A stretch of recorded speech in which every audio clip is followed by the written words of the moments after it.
السلام عليكم ورحمة الله وبركاته. ان شاء الله زينين. اليوم راح اسوي لكم شرح مبسط وحلو. طبعا شباب اكو منهم المهم واحد دز لي رسالة من اليوتيوب، راح على حساب الانستغرام دز لي هاي الرسالة مثل ما تشوفونها.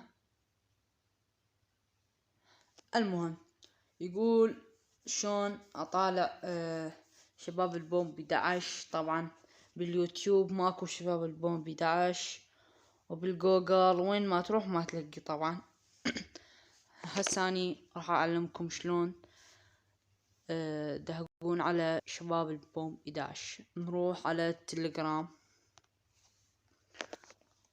ونروح على اللي مظهور على الشاشة. المهم هنا يقول لك اشترك بقنوات،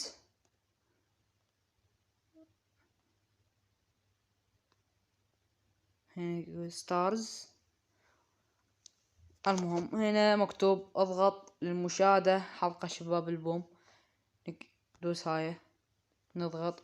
هنا نختار موسم 11 او موسم 10. احنا نريد موسم 11، ندوس عليه. جاي اشارككم بالاسبوع.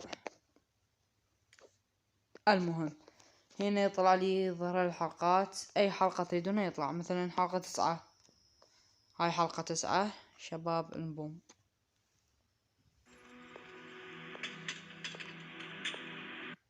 تقصد متى محاضراتك؟ أنا فكرت. طبعا هاي شباب البوم مثل ما تشوفون. الله يهنيكم يا شباب من يوم ما اتزوج. شباب البوم نطلع حلقة واحد.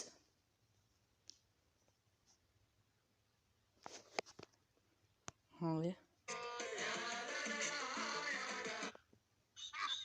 طبعا هاي حلقة واحد. المهم يطلع لك جودة عالية وجودة متوسطة، وهذا الشرح. طبعا اليوزر ظاهرت مع الشاشة.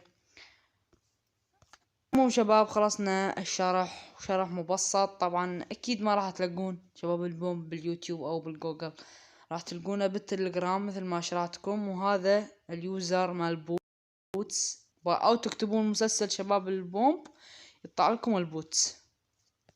مثلا مسلسل تكتبون هذا الاسم جاي اشركم عليه وبس. بس انا اقول لكم ضيفوا اليوزر نيم احسن لكم اللي راح الظاهرة على الشاشة. خلصنا شرح، ان شاء الله اشوفكم في فيديوهات جديدة. وهذا اليوزر مالي مال انستا، اكتبوا لي اي شي واشرح لكم عليه.